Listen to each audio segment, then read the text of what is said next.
The bridal shower was at the winery, my sister Holly's winery, technically. The family business that had been passed down through Mom's side, now run by Holly and her husband, Grant. I'd been invited, despite everything. Despite years of being the sister who moved away, who chose a different life, who didn't stay to work in the family business. The invitation had been formal, cream cardstock, elegant script. Bridal shower for Melissa Hartley, daughter of Holly Hartley. Sunday, 2 p.m., Sunset Ridge Winery. Holly's daughter, my niece, getting married at 23, just like Holly had. I'd driven 3 hours to attend. Bought an expensive gift, a full set of artisan cookware. Worn my best dress, a cream-colored silk that had cost me $400. It was beautiful, elegant, the kind of thing you wore to important family events. The winery looked stunning. String lights over the patio, white tablecloths, flowers everywhere. About 30 women gathered, sipping wine from the family vineyard and eating catered appetizers. Everything perfect, as Holly always insisted things be. Mom was there, holding court at the center table. 75 years old, still elegant, still commanding attention, still preferring Holly over me even after all these years. "Amanda," she said when I arrived. Not warm, just acknowledgement. No hug, no real smile. "Hi, Mom. You made it. Holly wasn't sure you'd come." I wouldn't miss Melissa's shower. Of course. Well, sit anywhere. Anywhere meant not at the center tables. Not near Mom, not where Holly's friends gathered. I found a seat at the edge, near some of Melissa's friends, young women I didn't know. Holly's friends occupied the center tables near Mom. The shower was typical. Games, gifts, laughter. I participated politely, smiled, drank water instead of wine because I had to drive home. Holly kept circling, playing hostess. She barely acknowledged me beyond a wave when I arrived, too busy managing the event, making sure everything was perfect, being the daughter Mom preferred. The winery was Holly's identity. She'd married young, stayed local, taken over operations when our grandfather retired. Built it into something successful, wine tastings, event venue, local reputation. I'd gone to college, moved to the city, became a corporate attorney, made good money but wasn't part of the family legacy. Mom never forgave me for leaving. Holly never forgave me for making a different choice that somehow reflected badly on hers. The gift opening was traditional. Melissa oohed and ahed appropriately. My gift, expensive kitchen equipment, was well received but not particularly remarked upon. After gifts, the catering staff began clearing tables. Women mingled, refilling wine glasses and taking photos. I was standing near the gift table when Holly approached. "Amanda, good to see you." Her smile was tight. "Holly, beautiful event." "We try. The winery's been doing well, booked solid for weddings all summer." "That's wonderful." "Yes, though it's been challenging managing everything. Mom's not involved anymore, obviously her arthritis. So it's all on me and Grant." "I'm sure you're doing great." She held her wine glass, red wine from the vineyard. "You know, Mom was asking about you." "Was she?" "Wondering when you'll settle down, get married, give her grandchildren." "Oh wait, she has grandchildren, mine." "Holly, I'm just saying, you left for your big career. Mom stayed here. I stayed here. We built this." She gestured around. "While you were in the city doing whatever lawyers do. I support myself. I'm successful, just differently." "Sure, differently. While I'm here 7 days a week managing the business that feeds this family." Several women had stopped talking. They were listening. "Holly, maybe we shouldn't." "Shouldn't what?" "Acknowledge that you abandoned the family, that you were too good for the winery, that Mom had to watch you reject everything she built." "I didn't reject anything. I chose a different career." "You chose to leave." Holly's voice was rising, the wine in her glass sloshing slightly. Mom was watching from her table, not intervening. "Holly, let's not do this at Melissa's shower." "Why not?" "She barely knows you. You're the aunt who visits once a year and sends expensive gifts to make up for never being here. I'm here now. Because you were invited, not because you care." "That's not fair." Holly stepped closer, her wine glass tilted.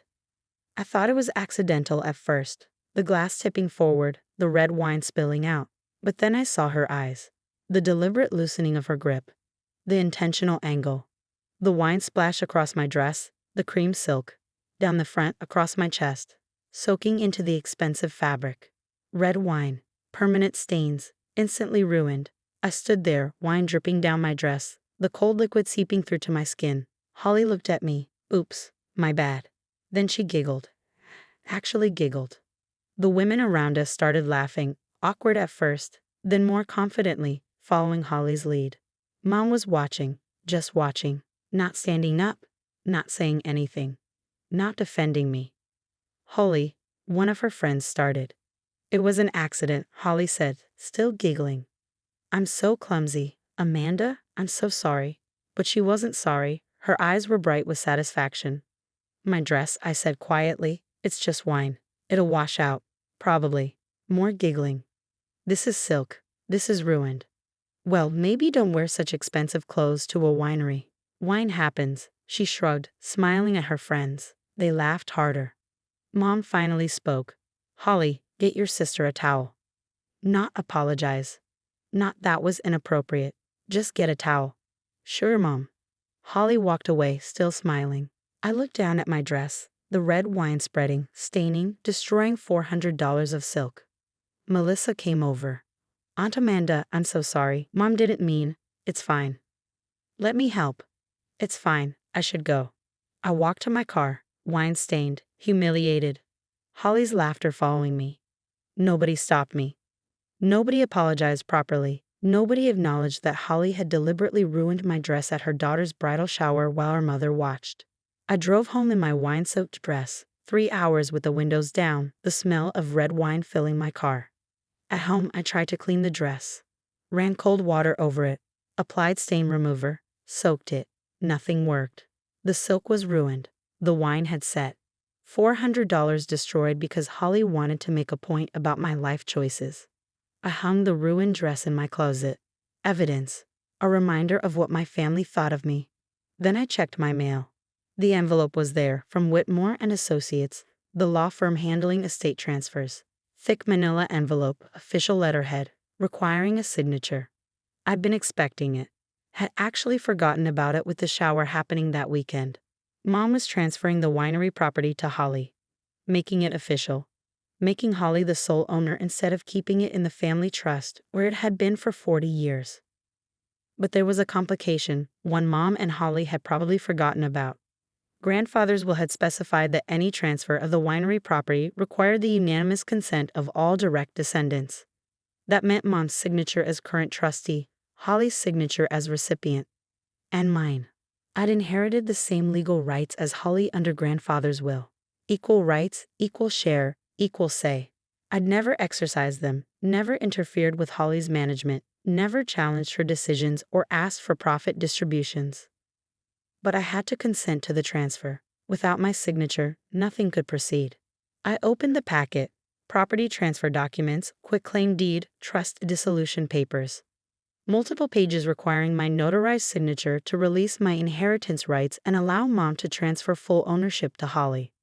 There was a cover letter from Mom's attorney. Ms. Brennan, please review and sign the enclosed documents at your earliest convenience. Mrs. Hartwell wishes to complete this transfer by month's end to coincide with the winery's 45th anniversary. Your prompt attention is appreciated. Prompt attention. They needed my signature. Without it, the transfer couldn't happen. Holly couldn't become sole owner. The property would remain in a trust, jointly owned by all of us under grandfather's will. I looked at my wine-stained dress hanging in the closet. I called the attorney's office Monday morning. Whitmore and Associates. This is Amanda Brennan. I'm calling about the winery property transfer documents. Yes, Ms. Brennan. We sent those last week. Have you had a chance to review them? I have. Wonderful. Can you come in to sign, or would you prefer we arrange a notary to come to you? Neither. I'm declining to sign. Silence. I'm sorry, declining? I'm not consenting to the transfer. I'm exercising my rights under my grandfather's will to maintain my ownership interest in the property. Ms. Brennan, I'm not sure you understand. This is just a formality. Your mother and sister have already agreed, and I'm declining, which means the transfer can't proceed without unanimous consent, which I'm withholding. May I ask why? That's between me and my family. Ms. Brennan, This will complicate the estate planning significantly. That's unfortunate. My decision is final. Your mother and sister will be very disappointed. They'll be informed by your office, I assume. Good day. I hung up. Within an hour, Holly called. I didn't answer. She called 5 more times. Then Mom called. I answered. Amanda, what is this nonsense about not signing the papers? It's not nonsense. It's my legal right. Your legal right? The winery is Holly's. She's run it for 20 years, and she can continue running it. But I'm not signing over my ownership interest. Why would you do this? Because Sunday, Holly threw wine on my $400 dress, giggled, and you sat there watching. Then her friends laughed, and nobody apologized. That's what this is about, a dress. That's what it's about, respect, which I didn't receive. Holly said it was an accident. Holly deliberately poured wine on me while making a speech about how I abandoned the family. That wasn't an accident. That was calculated humiliation. You're being dramatic. I'm being clear. I won't sign documents for people who treat me like trash. Amanda, this is the family business. You can't hold it hostage over hurt feelings. I'm not holding it hostage. I'm exercising my legal rights. If Holly wants sole ownership, she can buy out my share. Buy you out? With what money? That sounds like a Holly problem. She owns a successful winery. Surely she can arrange financing. You know wineries operate on thin margins. We can't afford to buy you out. Then I remain a co-owner, as grandfather intended, as his will specifies. This is cruel. Cruel is watching your daughter pour wine on your other daughter and doing nothing. Cruel is allowing your granddaughter's bridal shower to become a humiliation event. Cruel is valuing one daughter over the other for 20 years. I don't. You do. You always have. Holly stayed. I left. That makes her the good daughter and me the bad one. Even when the good daughter throws wine on me, you sit there silent. Holly was upset. Holly was vindictive. There's a difference. Mom hung up. Holly called from her husband's phone. I answered. Amanda, this is insane. You can't block this transfer. I can. I am. Over a stupid dress? Over deliberate disrespect. It was an accident. It was punishment for not being you, for making different choices, for leaving. You're going to destroy the winery over this? I'm not destroying anything. You can keep running it. I just won't be signing away my inheritance rights to someone who pours wine on me. That's blackmail. That's consequence. You want me to happily sign over my share of the family business after you've humiliated me? No. What do you want? Money? Is that what this is? I want nothing from you. Then sign the papers. No. I'm keeping my ownership share. As grandfather intended, he wanted all his grandchildren to have equal rights to the property. I'm exercising mine. You don't even care about the winery. Neither do you, apparently, or you'd have treated me better. She hung up. The attorney called. Ms. Brennan, perhaps we can schedule a mediation. No mediation.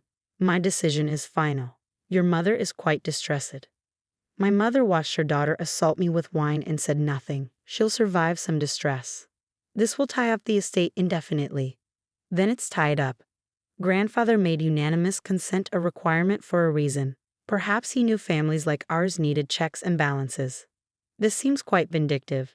This seems quite legal. Are we done?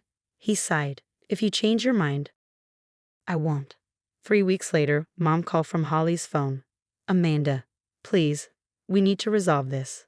There's nothing to resolve. I'm exercising my rights. Holly wants to apologize. Holly wanted to humiliate me. She succeeded. Apologies don't undo that. She was wrong. I was wrong. Please.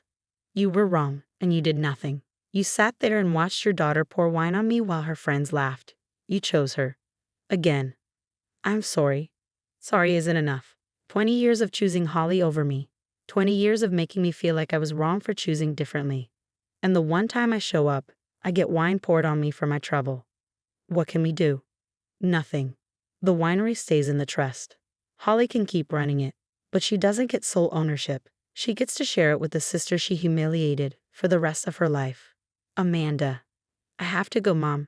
I have a winery to co-own. I hung up. The winery remained in the trust.